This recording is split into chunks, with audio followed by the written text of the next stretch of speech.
விட்டு போச்சுன்னு நினைக்காதீங்க. ரொம்ப லாங் லாங் இயர் அகோன்னு சொல்லாதீங்க. அகோ இல்ல, லாங் லாங் இயர் அகோ இல்ல, ரொம்ப வருஷத்துக்கு முன்னாடி. இப்ப எல்லாத்தையும் புதுசா எழுதுறாரு. எதெல்லாம் அடைப்பட்டிருக்குதோ அதெல்லாம் திறக்கிறாரு. New pages are opening right now. இந்த ஏஜுக்குரிய ஸ்கிரிப்ட கர்த்தர் உங்க வழியா எழுதுறாரு.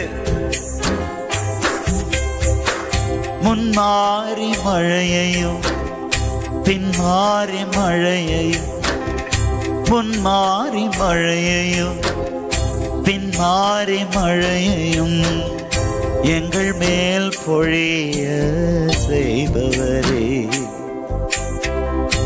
எங்கள் மேல் பொழிய செய்பவரே ஏசையா.